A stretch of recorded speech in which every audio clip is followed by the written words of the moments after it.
మరోసారి చదువుదాం, వెనక ముందు అయింది, అందరం కలిపి చదువుదాం గట్టిగా. మరియు ఈ రాజ్య సువార్త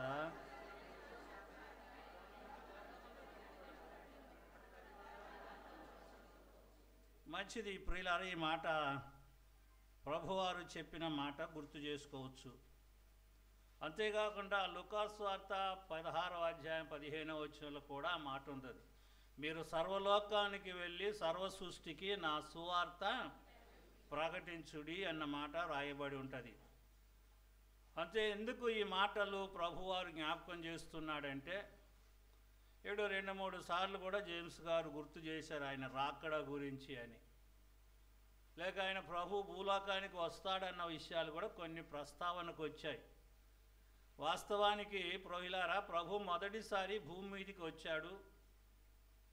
తర్వాత భూమి ఆకాశాన్ని కూడా ఆయన దేవుడు సృష్టించినట్టుగా, తదుపరి దేవుడు యేసు ప్రభువుగా ఈ భూలోకానికి వచ్చి 33.5 సంవత్సరాలు ఆయన పరిచర్య చేసి తిరిగి వెళ్ళిన విషయాన్ని గుర్తు చేస్తున్నాడు.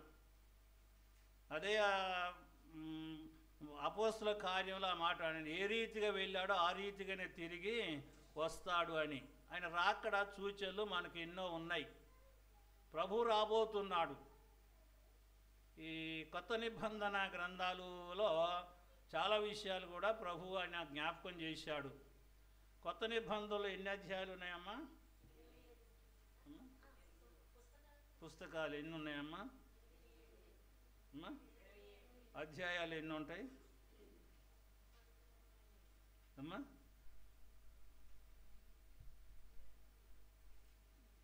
260 అధ్యాయాలు మొత్తం ఉంటాయి.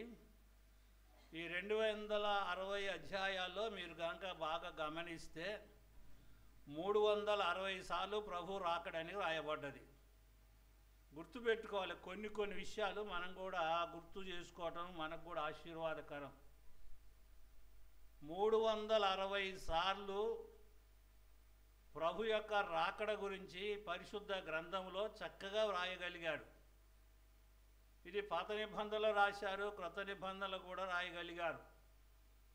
ప్రియులారా, ఎందుకు ఈ మాటలు మనం ఈరోజు జ్ఞాపకం చేసుకోవాల్సిందంటే,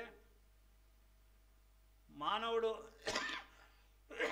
ఈ భూలోకానికి వచ్చాడు, ఈ భూలోకం నుండి తిరిగి వెళ్ళిపోతాడు.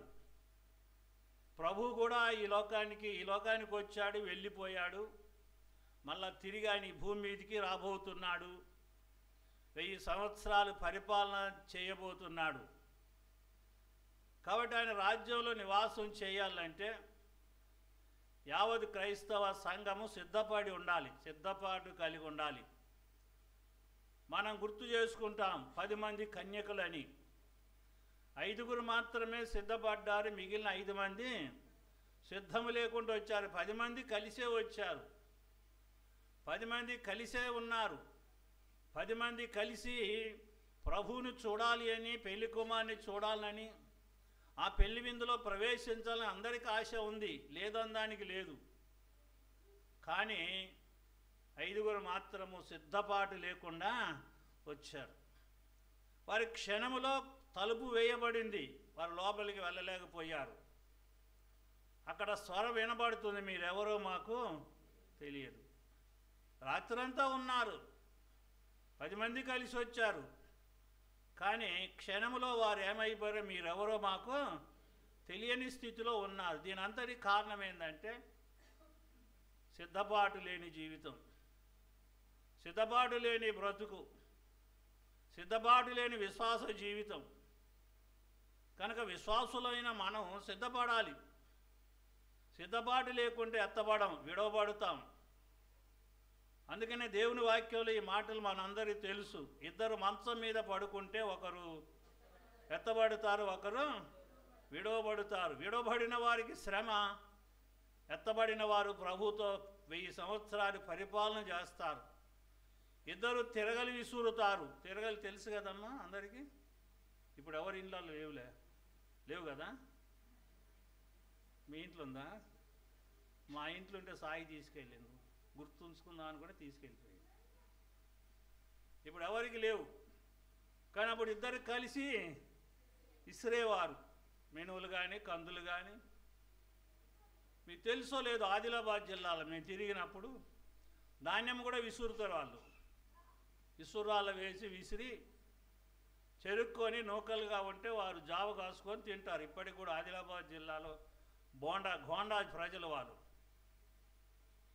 కనుక తిరగలి విసురుతారు ఇద్దరు, ఒకరు కొనిపోబడతారు, ఒకరు విడవబడతారు. విడవబడ్డ కారణం ఏంటంటే ఇద్దరిలో కూడా వారు సిద్ధపాటు లేదు. మంచం మీద పడుకున్నారు భార్యాభర్తలు. ఒకవేళ భర్త సిద్ధపడితే ఎత్తబడతాడు, భార్య విడవబడుతుంది.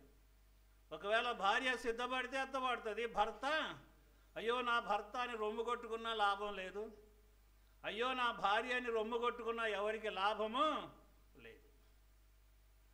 కనుక ఈ చివరి గడియలో ఒకవేళ ప్రభు ఎప్పుడు వస్తాడో మనకు తెలియకపోవచ్చు, మనం ఎప్పుడు వెళ్తామో మనకు తెలియక అన్నీ మనకు తెలుస్తాయి. 2 ఘడియలు మాత్రం ఎవరికి తెలియదు. అందుకనే ప్రభువుని గురించి ఆ మాట ఎప్పుడు ఎలాగొస్తాడట, దొంగ వచ్చినట్టు వస్తాడు అని జ్ఞాపకం చేశాడు. కనుక ఆయన ఎలాగొస్తున్నాడో గుర్తు చేస్తున్నాడు. చూద్దామా యూదా పత్రికలో ప్రకటన ముందుగా ఉండే యూదా 1 ఎన్ని అధ్యాయాలు ఉంటాయమ్మా? 20 ఒకటేనా? మీ బైబిల్ 1 ఉందా? మా బైబిల్ 4 ఉన్నట్టున్నాయి. 14-15 వచనం చదువుకుందాం. ప్రవక్తలు కూడా ఆ మాటలు గుర్తు చేశారు. అమ్మా, 7వ వాడైన హనోకు కూడా వీరిని గురించి ప్రవచించి ఇట్లా, నేను ఇదిగో అందరికీ తీర్పు తీర్చుటకును వారిలో గూర్చి భక్తిహీనుల క్రియలను గూర్చి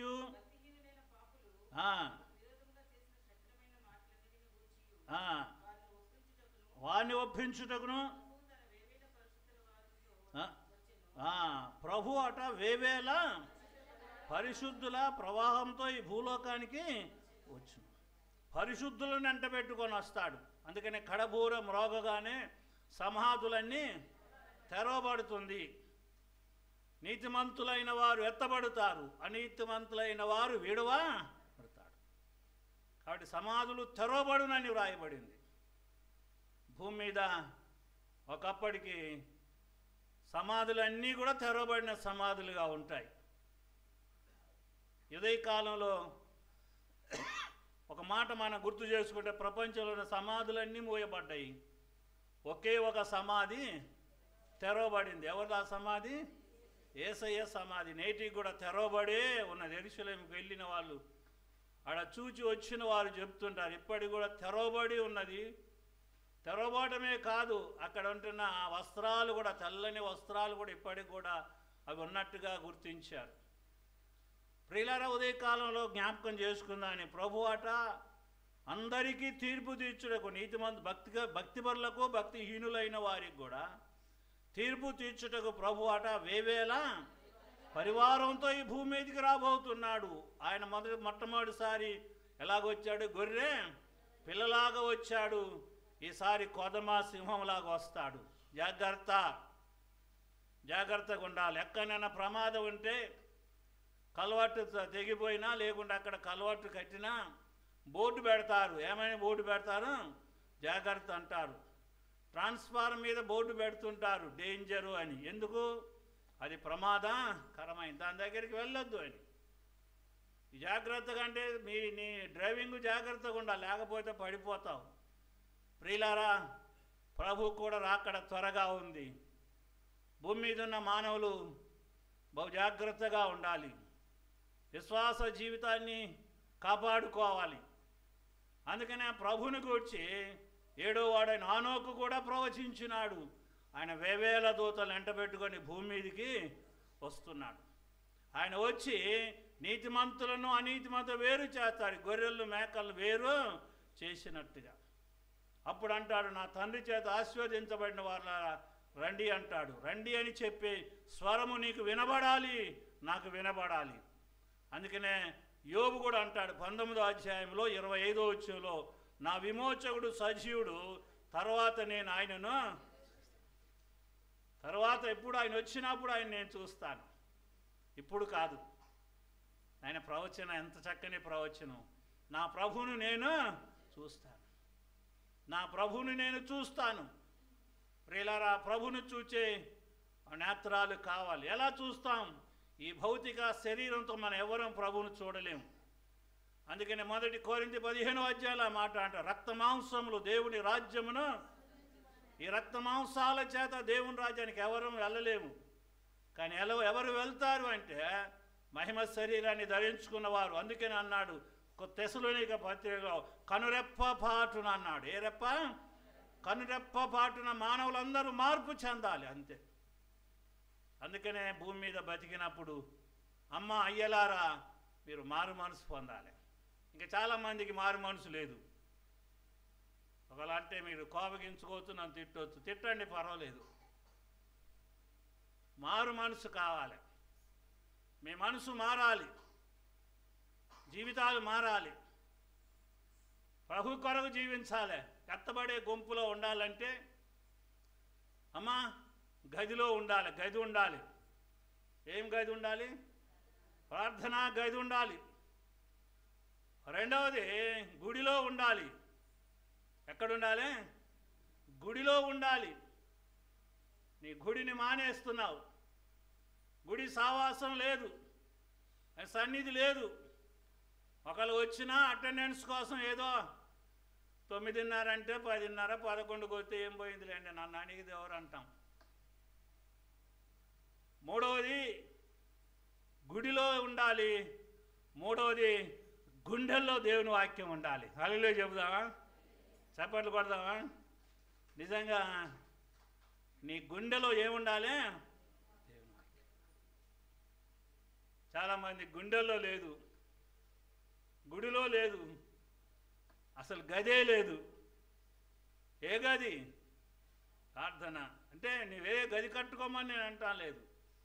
నువ్వెక్కడున్నా ఆ స్థలంలో మోకాళ్ళ మీద ఉండి ప్రభు యొక్క పాదాలు పట్టుకుంటే శ్రమ వచ్చినా, ఇబ్బంది వచ్చినా, కష్టం వచ్చినా నీ ఒక మాట ధైర్యంగా చెప్పగలవు, నా ప్రభువుని నేను చూస్తా. ఎవరిని? నా ప్రభువుని నేను చూస్తా, నా ప్రభు రాజ్యానికి వారసుడని అవుతాను, నా ప్రభు కొరకు నేను జీవించడానికి ఇష్టపడుతున్నానని తీర్మానం చేసుకుంటాం. కనుక ప్రభు భూమి మీదకి వస్తున్నాడు. భూమి మీద ఉన్న మానవులందరినీ కూడా ఆయన వెంట పెట్టుకొని వెళ్ళబోతున్నాడు. కనుక క్రైస్తవ సంఘము అమ్మా నువ్వు ఏం చేయాలి? సిద్ధపడాలి. అందుకనే ఆ పాత నిబంధనల ధర్మశాస్త్రంలో ఒక మాటలు జ్ఞాపకం చేసుకోవచ్చు మనం. ఏముంటుందంటే వారు సిద్ధపడే దినమాట. ఏ దినం అది? ఏ దినము? సిద్ధపడే దినము. వారు సిద్ధపడి ఎక్కడికి వస్తారు? విశ్రాంతి దినం. అంటే శనివారం విశ్రాంతి దినానికి వారు వచ్చేవారు. విశ్రాంతి దినం, సబ్బాతు దినం అంటారు దాన్నే. ఆ దినాల్లో క్రైస్తవ యూదులైన వారు సిద్ధపడుటకు ఒక దినాన్ని ఏర్పాటు చేసుకున్నారు. ముందు రోజే అన్నీ సిద్ధపరచుకొని విశ్రాంతి దినానికి వారు సమయానికి దేవుని మందిరానికి వచ్చి ఆయనకు ఆరాధన, పిల్లలతో సహా కుటుంబంతో సహా అందరూ వచ్చి ఆ ప్రభును ఆరాధన చేసేవారు. కనుక అందుకనే దానికి సిద్ధపడే దినం అన్నారు. ఈ దినాల్లో దేవుని పిల్లలుగా నేను దేవుని సంఘానికి వచ్చుటకు, దేవుని సన్నిధికి వెళ్ళుటకు విశ్వాసులైన మనము ఏం చేయాలట? సిద్ధపడాలి. ఎందుకు సిద్ధపడాలి? 1 తెస్సలోనిక పత్రిక దగ్గరికి వద్దాం. ఎందుకు మనం సిద్ధపడాలి జ్ఞాపకం చేస్తున్నాడు. 1 తెస్సలోనిక 4వ అధ్యాయము 16వ వచనాన్ని గుర్తు చేసుకుందాం. ఆర్భాటముతోనూ ప్రధాన దూత శబ్దంతోనూ దేవుని బూరతోనూ పరలోకము నుండి హల్లెలూయా చెబుదాం. ఇప్పుడు హల్లెలూయా, హల్లెలూయా. ప్రియులారా, పరలోకము నుండి ప్రభు భూమి మీదికి దిగి వచ్చును. ఆయన పరలోకం నుండి భూమి మీదకి ఏమొస్తాడమ్మా? దిగి వస్తా అన్నాడు. జ్ఞాపకం పెట్టుకో. ఆయన దిగి వస్తున్నాడు. ఆయన రాకుండా మానడు. వస్తానని చెప్పిన వాడు రాక. పాట ఉంది కదమ్మా, మీకు వస్తుందమ్మా? రాదు. రాకమానడు. మంచి వస్తానని చెప్పిన ప్రభు అట వస్తాడు. ఎలాగొస్తాడు? ఆర్భాటంతో వస్తాడు. ప్రధాన దూత శబ్దంతో వస్తాడు. ఆయన వచ్చినప్పుడు భూమి ఆకాశం మైనము కరిగినట్టుగా కరిగిపోతుంది. చాప చుట్టినట్టుగా భూమి చుట్టబడుతుంది.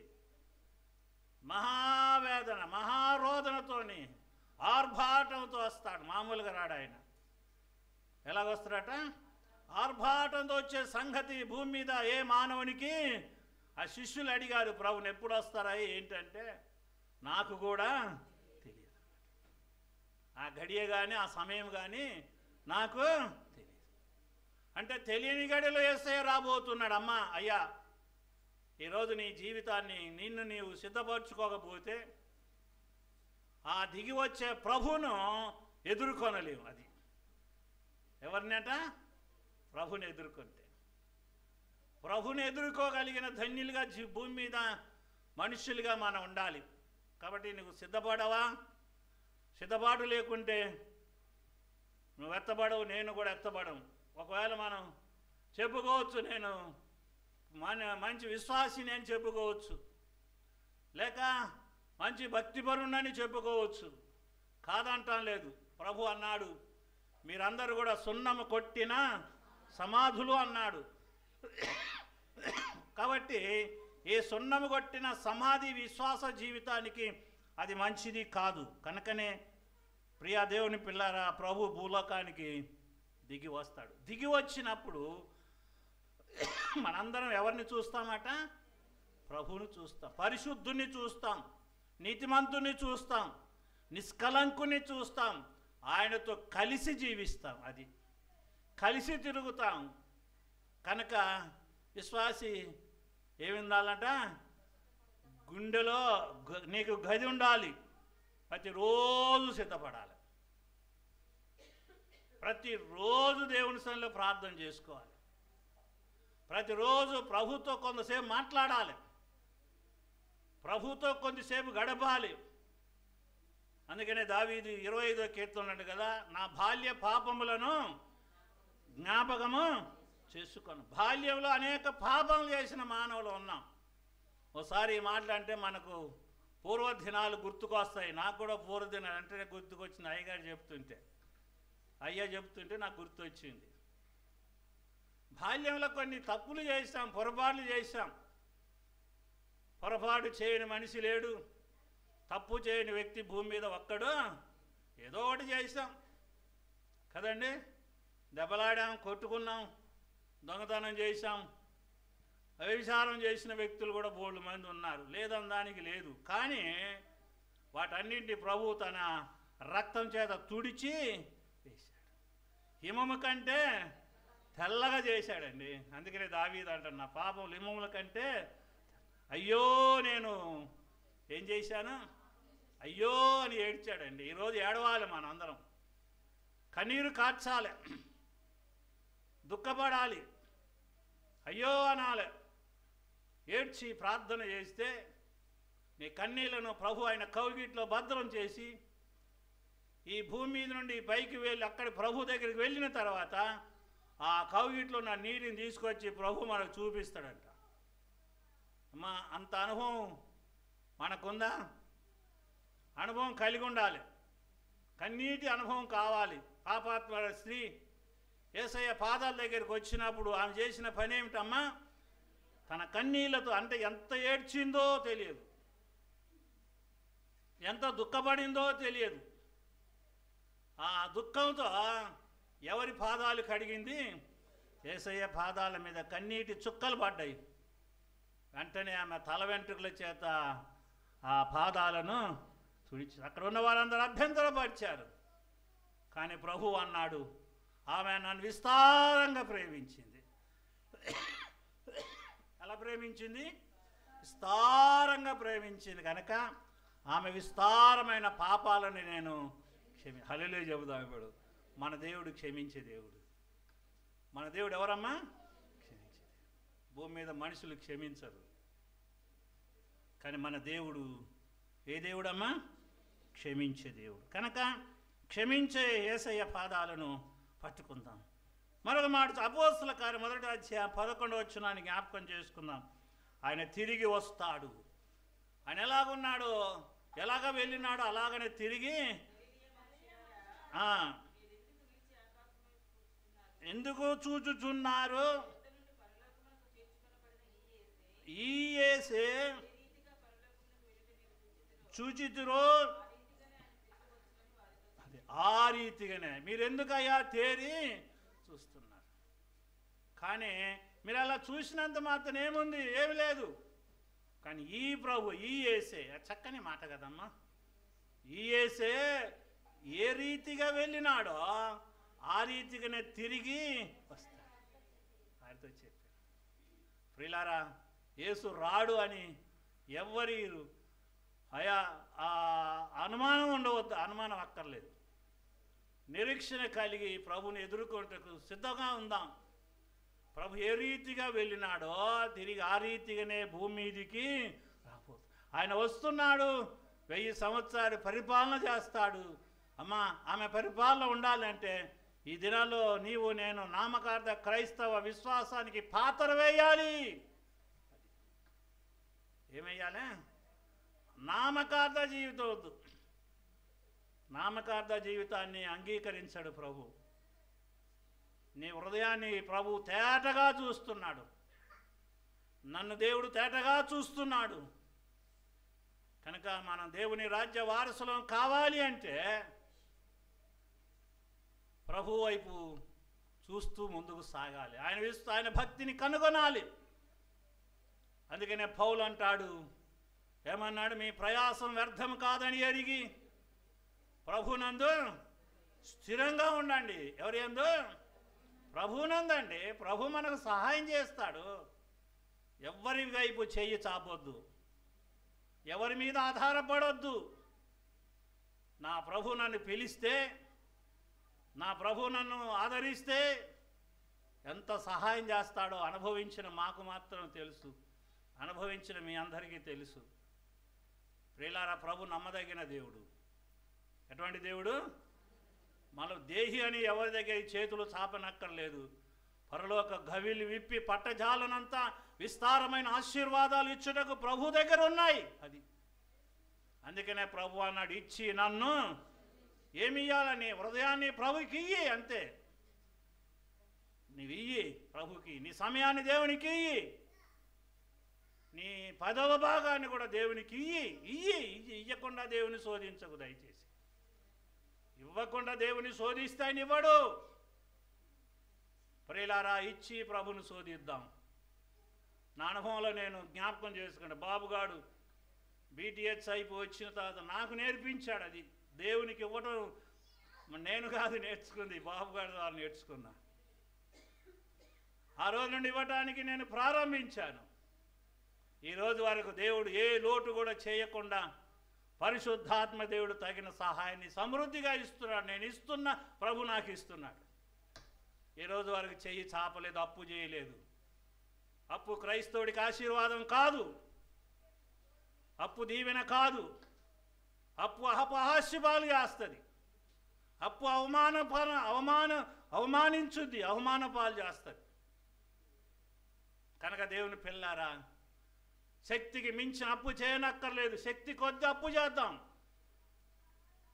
దేవుడు సకాలమైన సమయానికి తీర్చుట కూడా ఆయన ఎటువంటి వాడు? సమర్థుడు. అది అందుకని పెద్దలు అంటారుగా, అప్పు చేసి పప్పు కూడు తినొద్దు అంటాడు. ఏమన్నాడు? అప్పు చేసి చెయ్యొద్దు.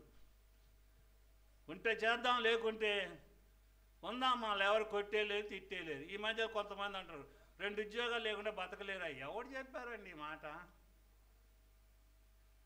బతుకుదానికి బతుకుదేరు దేవుడు ఆ సమయాన్ని చూస్తాడు. అంటే లేబర్ బతుకుతుంటే మనం కూడా తప్పేం కాదు. మన శక్తికి మించి ప్రయాణం చేస్తే అప్పుల పాలవుతాం. లేకపోతే ఉన్నదే సర్దుకుంటాం. ఒక జీతంతో బతికిన వాళ్ళు లేరా? ఎందుకు లేరు? 3 మంది ఉన్నారు.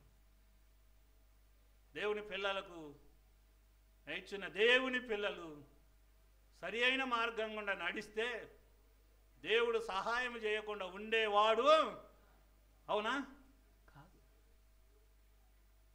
ప్రకాష్ ఇల్లు కట్టినప్పుడు నేను అడిగాను, బాబు ఇంత పెద్ద ఇల్లు కట్టావు కదా, ఎంత అప్పు చేసావని అడిగాను.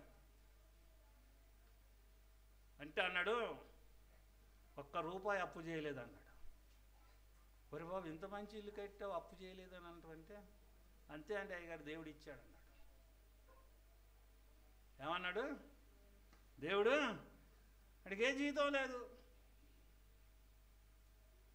దేవుడు సాయం చేస్తాడండి. మనం పని చేస్తే పూనుకుంటే ప్రభు సాయం చేస్తాడు. మన ఈశ్వరరావుని అడిగాను కొట్లో కూర్చొని కొద్దిసేపు, బాబు ఎంత అప్పు చేసినరా ఈ బడ్డీకి అన్నాను. అయ్యా ₹1 అప్పు చేయలే, 1,50,000 అయింది అన్నాడు. దేవునికి స్తోత్రం. మరి ఎలా తెచ్చావా అంటే, దాచుకున్నాలేండి అయ్యా, అదంతా ఎందుకులేమో అన్నాడు. అంటే ఒక దాని గురి కొరకు ఒక పట్టుదల కలిగితే ఆ పట్టుదలను దేవుడు ఏం చేస్తాడు? ఆశీర్వదిస్తాడు. పర్వాలేదు, ఆయన అన్నాడుగా, నీ చేతుల కష్టార్జితాన్ని నేను దీవిస్తాను. ఉదయకాలం మన కష్టార్జితాన్ని దేవుడు దీవిస్తాడు. అందుకే నాటి ఆహారం కాని దాని కొరకు మీ రూకలు ఖర్చు పెట్టకండి. ఆహారం కొరకు ఖర్చు పెట్టండి. దేవుడు నీ కుటుంబాన్ని, నీ బిడ్డలను దీవిస్తాడు. అలా దీవెనలు పొందాలి. ప్రభు మహావేదనతో,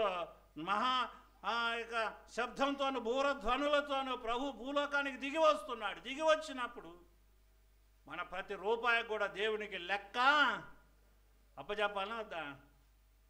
అప్పచెప్పాలి. దేవునికి ఇచ్చేది కూడా నువ్వు దొంగిలిస్తే అవి కూడా లెక్క చెప్పాలి. దేవునికి లెక్క చెప్పాలి. దేవుని లెక్కలో మనందరం ఉంటాం. నేను ఉంటాను, మీరు ఉంటారు. కనుక దేవునికి లెక్క చెప్పాలి. ఎందుకు? ఆయన వచ్చినప్పుడు ఆయన మనందరినీ న్యాయపీఠం దగ్గర నిలబెడతాడు. అందుకని అక్కడ మనం ఎవరు సిగ్గు ధైర్యంగా ప్రభు దగ్గర నిలబడే యోగ్యత దేవుడు మనకి ఇవ్వాలి. మరొక మాట చూద్దాం. ఆయన రాకడ కొరకు మనం కాదు, సృష్టి తేరి చూస్తుందట. రోమాపత్రిక పౌలు అంటాడు. చూద్దామా? 8వ అధ్యాయం 19-20 వచనాలు చూద్దాం. దేవుని కుమారుని యొక్క ప్రత్యక్షత కొరకు సృష్టి అంతా కూడా ఏం చేస్తుందట? తేరి ఆశ పెట్టి కనిపెడుతుంది. ఎప్పుడు వస్తుందని, ప్రభు ఎప్పుడు వస్తాడని. లోకంలో మనుషులు కాదు, ఆయన సృష్టించిన సృష్టి కూడా ఏం చేస్తుంది? ఆశతో ఎప్పుడు వస్తాడు, పరిశుద్ధుడి భూమి మీద ఎప్పుడు తన పాదాలు నిలుపుతాడని. ఈ భూమి అంతా కూడా అయ్యా కలుషితం అయిపోయింది, ఎప్పుడు ఆయన పరిశుద్ధపరుస్తాడు, ఎప్పుడు వస్తాడు ఆయన రాకడ కొరకు భూమి అంతా యావదు కూడా తేరి చూస్తుంది. నీవు నేను తేరి చూసి అనుభవంలోనికి రావాలి. చివరిగా యోహాను సువార్త 14:3 నేను వెళ్ళి నేనుండు స్థలంలో మీరు ఉండులాగా మరలా వచ్చి నేను మిమ్మలను. చాలు. సృష్టి కూడా తేరి చూస్తుంది ప్రభు ఎప్పుడు వస్తాడని. ఏం చూస్తుంది? సృష్టి తేరి చూస్తుంది. సంఘం కూడా తేరి చూడాలి, విశ్వాసులు తేరి చూడాలి ప్రభు రాకడ ఎప్పుడు వస్తుంది అని. ఆయన వచ్చి ఏం చేయబోతున్నాడంటే మనల్ని తీసుకొని, వాగ్దానం అండి ఇది. ఏంటి మాట? వాగ్దానంతో కూడిన మాట. ఆయన వచ్చి మనల్ని తిరిగి తీసుకొని ఆయన ఉండే స్థలంలో మనలను కూడా హల్లెలూయా చెబుదాం, పరిశుద్ధ స్థలంలో ఉంటామండి. ఏ స్థలంలో? అక్కడ ఆకలి లేదు, దాహం లేదు, ఇచ్చుకునేది లేదు, పుచ్చుకునేది లేదు, దీపాన్ని వెలిగించేది లేదు, గొర్రెపిల్లే దానికి దీపం. అయ్యా ఎంత మంచి ఎంత మంచి రాజ్యానికి మనల్ని తీసుకొని వెళ్తాడు ప్రభు. ఎంత మంచి స్థానంలో మనం ఉంటాం. మన పితరులు ఉన్నారు, మన పెద్దలు ఉన్నారు. అందుకనే ప్రసంగి ఆ మాట అంటాడు, బ్రతికున్న వారి కంటే కాలము చేసిన వారు. ఇక్కడ ఇక్కడ బతికుండా ఏం చేస్తున్నాం? ఇంకా రేపేం జరుగుద్దో మీకు, రేపే మోసంలో పడిపోతామో తెలియదు కదమ్మా. కనుక మోసకరమైన లోకంలో మనందరం ఉన్నాము కనుక మోసపోకుడి దేవుడు వెక్కిరింపబడు. అక్రమము విస్తరించింది, అనేకుల ప్రేమ చల్లారింది. కనుక సమయం లేదు కనుక మనం ముగించుకుందాం. కనుక దేవుని పిల్లారా సిద్ధపడండి. మీరు ఇంటికి వెళ్ళిన తర్వాత 24వ అధ్యాయం అంతా చదవండి. మత్తయి సువార్త 24లో 10 అంశాలు ఉన్నాయి. అక్కడ ఆయన రాకడకు ఏంటి జరుగుతున్నాయి, ఎలా జరుగుతాయి, ఎక్కడికి ఏమి జరుగుద్ది, ఏమి చేస్తాయి, ఆయన రాకడ సూచనలు ఏంటి అనేది 10 సూచనలు ఒక మత్తయి సువార్త 10వ అధ్యాయాలు మాత్రమే కనపడతాయి. మీరు చదవండి. వీలైతే వచ్చే వారానికి రెడ్ మార్క్ పెట్టి గీత పెట్టుకొని రండి. వచ్చే వారం కూడా మనం ఆ విషయాలు ధ్యానం చేద్దాం. మత్తయి సువార్త 24వ అధ్యాయంలో 10 సార్లు ఉన్నది ఆ మాటలు. ఆయన రాకడకు సూచనలు కనపడతాయి. యుద్ధాలు అన్నది, ప్రేమ అన్నాడు, ఇంకేమన్నాడన్నా, మొదటి అన్నాడు యుద్ధములు అన్నాడు, తర్వాత ప్రకృతి వైపరీత్యాలు అన్నాడు, తర్వాత శ్రమలు అన్నాడు, తర్వాత నమ్మక ద్రోహులు అన్నాడు, ప్రేమ చల్లాటుట అన్నాడు, సువార్త ప్రకటింపబడిన అన్నాడు, పరిశుద్ధ స్థలం అని చెప్పాడు, అమ్మా మహాశ్రమలు రాబోతున్నాయి అన్నాడు. ఆయనకు సూచనలు ఆఖరి గంట 24 అధ్యాయం వచనాల్లో ఆయన సూచనలు కనబడతాయి. మీరు దానికి సిద్ధపడాలి, ఆయన సిద్ధపడాలి. ఇవన్నీ సూచనలు ఇప్పుడు మనం చూస్తున్నాం, ఇవన్నీ మనం గమనిస్తున్నాం. ప్రతిరోజు రేడియోలో, టీవీలో, అమ్మా వాట్సాప్లో అన్నిట్లో మనం గమనిస్తున్నాం. కనుక రాకడకు సిద్ధంగా ఉండాలి. మనం వెళ్ళిపోవడానికైనా సిద్ధంగా ఉండాలి. ప్రభు మనలను, మన కుటుంబాలను అలా సిద్ధపరిచి ప్రభు రాజ్య వారసులుగా చేయుటకు దేవుడే మనకు సహాయం చేయనుగాక. తల వంచుదాం, చిన్న ప్రార్థన చేద్దాం.